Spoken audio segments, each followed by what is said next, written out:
Hi hello welcome to new site Telugu channel. This is Paritala Murthy. So super అంటే super match అనేది ఈ రోజు జరగబోతుంది. ఈ రోజు మ్యాచ్ లో ప్లే ఆఫ్ అనేది ఆల్మోస్ట్ డిసైడ్ అవుతుంది. ఎందుకు అంటే ఎల్ఎస్జి మ్యాచ్ గెలవాల్సిన సిచ్యువేషన్. చాలా మంది ఆర్సీబీ లవర్స్ ఏంటంటే అసలు ఎల్ఎస్జిని కన్సిడర్ చేయట్లా. ఇక్కడ ఛాన్స్ ఉంది ఎవరికి, మాక్సిమం ఛాన్స్ అంటే 16 పాయింట్స్ కొట్టే ఛాన్స్ ఎల్ఎస్జికే ఉంది. ఎందుకంటే వాళ్ళకి 2 మ్యాచెస్ ఉన్నాయి, వాళ్ళు 12 పాయింట్స్ తో ఉన్నారు. అయితే పాయింట్ టేబుల్ లో లీస్ట్ లో ఉండేసరికి 100 ప్రకారం ఆ ఎల్ఎస్జిని లైట్ తీసుకుంటున్నారు. బట్ ఎల్ఎస్జికే చాలా అవకాశాలు ఉన్నాయి. అటు ఎప్పుడు చెన్నై సూపర్ కింగ్స్ ఓడిపోతే ఆర్సీబీ మీద. సో మళ్ళీ వాళ్ళే చెప్తున్నా, RCB Chennai super Kings match ఎంత స్ట్రాంగ్ ఉంటుందో అలాగే ఈ మ్యాచ్ కూడా ఢిల్లీ వర్సెస్ ఎల్ఎస్జి ఇది కూడా అంతే స్ట్రాంగ్ మ్యాచ్.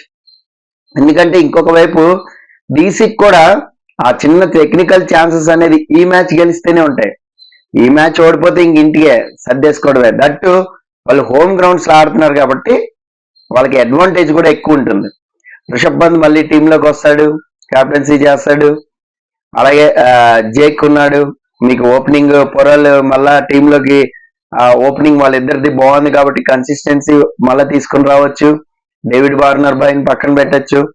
సో ఇలా మార్పులు చేసుకోవచ్చు వాళ్ళు ఢిల్లీ హోమ్ గ్రౌండ్స్ లో. బట్ లక్నోలో చేంజెస్ ఏంటి అంటే కెప్టెన్ మేబీ కొంచెం ఏదో కాంట్రవర్సీ అయింది, వాళ్ళకి కొంచెం ఏదో సమ్ ఇష్యూస్ అయినాయి అని ఒక న్యూస్ అయితే వచ్చింది. బట్ కేఎల్ రాహుల్ అయితే ఆడతాడు 99%, అందులో డౌట్ లేదు. మేబీ ఏమైనా తన హోమ్ టౌన్కి వెళ్ళి ఉండొచ్చు, ఢిల్లీతో ఇంకా జాయిన్ అవ్వలేదు ఆడు అని చాలా న్యూస్ కూడా వచ్చినాయి. మేబీ పోలింగ్ డేట్ కాబట్టి మేబీ ఏమైనా హోమ్ టౌన్కి వెళ్ళి వచ్చి ఉండొచ్చు. మేబీ లేట్ గా జాయిన్ అవుతాడేమో ఢిల్లీతో.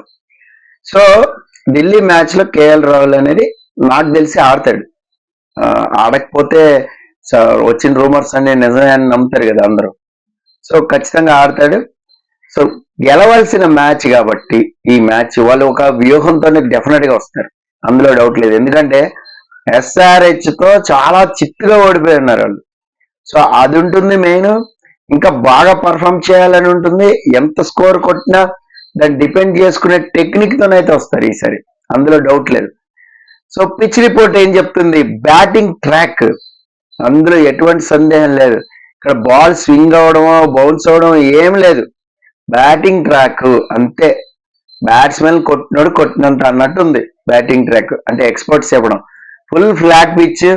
ఆ స్పిన్నర్స్ కి ఏమన్నా లిటిల్ బిట్ ఛాన్స్ ఉంటే ఉండొచ్చు. దట్టు టర్న్ అయితే టర్న్ అయ్యే ఛాన్సే లేదు. బ్యాట్ మీదకి బాల్ వచ్చేస్తుంది ఎట్లా కొట్టినా కూడా. ఇక్కడ బౌలర్లు కూడా 1 డౌన్ దిగితే సెంచరీ చేసే ఛాన్స్ ఉందంట. సో అలా చెప్పారు pitch report. So batting track.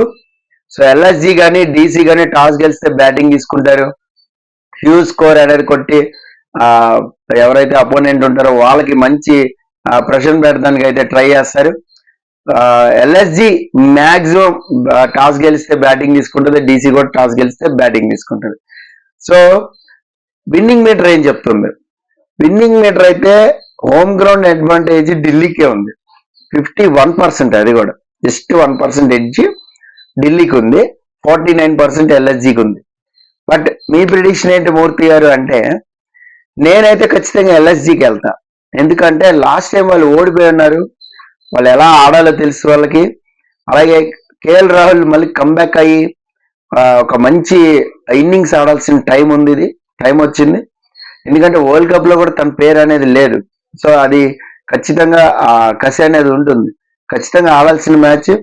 ఎవరైనా డ్రీమ్ 11 పిక్ ప్లేయర్స్ అంటే కేఎల్ రాహుల్ కెప్టెన్ పెట్టుకోండి, నేను కూడా కెప్టెనే పెడతాను కేఎల్ రాహుల్ని. సో కేఎల్ రాహుల్ అయితే ఆడతాడు మస్ట్ గా, మీరేం వేరే న్యూస్ ఏమి నమ్మద్దు.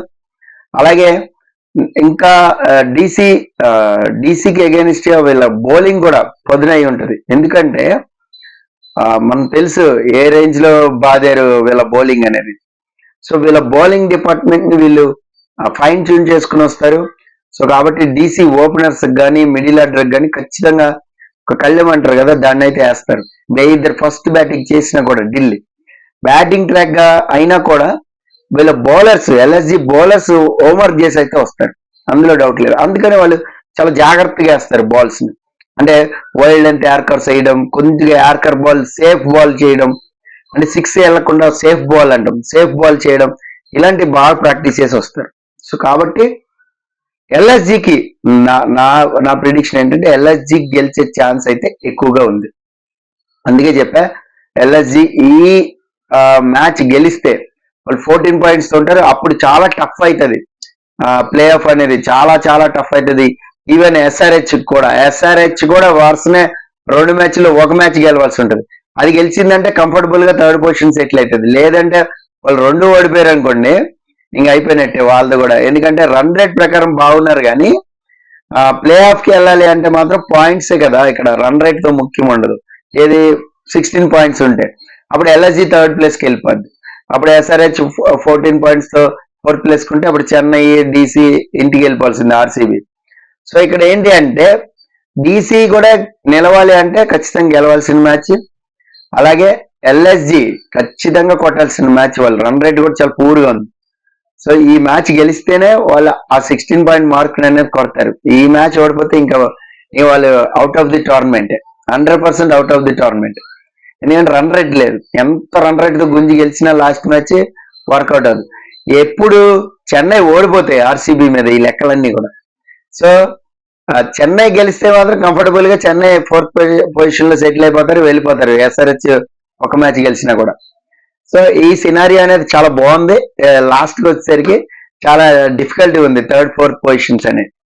సో మీకే టీం గెలుస్తుంది అనుకుంటున్నారు ఈ రోజు అనేది కామెంట్ బాక్స్ లో మస్ట్ గా కామెంట్ చేయండి. నాకైతే ఎల్ఎస్జి మీద వెళ్ళాలని ఉంది, నాకు బలంగా అనిపిస్తుంది ఎల్ఎస్జి ఈ రోజు మ్యాచ్ అయితే గెలుస్తుందని నేను అనుకుంటున్నాను. అలాగే మన బ్యాక్ టు బ్యాక్ ప్రెడిక్షన్స్ అన్ని కూడా కరెక్ట్ అయినాయి. చాలా మంది కామెంట్స్ చేస్తున్నారు. ఫస్ట్ ఆఫ్ ఆల్ చాలా థ్యాంక్ యూ సో మచ్. నాకు ఇంకా ఉత్సాహం వచ్చింది. వరల్డ్ కప్ కూడా మీకోసం world cup scenarios, pitch reports చాలా ఎక్కువ రీసెర్చ్ చేసి మరీ చెప్తా. వరల్డ్ కప్ గురించి నెక్స్ట్ వీడియోలో కూడా నేను చెప్పే ప్రయత్నం చేస్తా. వరల్డ్ కప్ ఎవరెవరు, ఏ టీం ఉంది, ఏ టీం స్ట్రాంగ్ ఉంది, బౌలింగ్ డిపార్ట్మెంట్ ఎవరు స్ట్రాంగ్ ఉన్నారు, యుఏఈ పిచ్లు ఎలా పర్ఫామ్ చేస్తారు, కరేబియన్ పిచ్లు ఎట్లా ఉంటాయి. ఎందుకంటే చాలా మటుకు వెస్టిండీస్ లో క్రికెట్ ఆడేటప్పుడు బౌన్స్ బాల్ వచ్చేది అనూహ్యంగా. సో బాడీ లైన్ బౌలింగ్ అనేది కొడతాం చాలా క్రిటికల్ గా ఉండేది. అక్కడ 1 డేల్లో 100 కొడుతున్నా గొప్పగా ఉండేది. ఒకప్పుడు 150 రన్స్ కొడితే డిపెండ్ చేసేసుకోవచ్చు అనమాట 1 డేల్లో. ఇది 50 ఓవర్స్ మ్యాచ్ల్లో. 2020 అంటే ఎలా ఉంటుంది ఆ పిచ్లు అనేది మనం అంచనా వేసుకోవచ్చు. సో అలా కొన్ని పిచ్లు ఉన్నాయి, ఇంటర్నేషనల్ పిచ్లే అవి, కానీ ఆ పర్ఫార్మెన్స్ మాత్రం చాలా చెత్తగా ఉంటది. సో అలాంటి చోట మరి 2020 వరల్డ్ కప్ పెట్టారు. చూద్దాం మరి ఒక్కొక్క టీం మనం బైఫర్కేట్ చేసుకుంటూ వెళ్దాం. సో ఎవరు వాళ్ళ వెపన్స్ ఏంటి, వాళ్ళ వీక్నెసెస్ ఏంటి అనేది మనం ఆడుకుందాం. సో ఈ రోజు మ్యాచ్ లో అయితే ఎల్ఎస్జి వర్సెస్ డీసీలో ఎల్ఎస్జి గెలిచే ఛాన్స్ ఉంది. సో నాకు అనిపిస్తుంది బలంగా. మీకు ఏ టీం అనేది కామెంట్ బాక్స్ లో కామెంట్ చేయండి. Dream11 పికప్ ప్లేయర్స్ కోసం కింద డిస్క్రిప్షన్ లో పిక్ చేసుకోండి.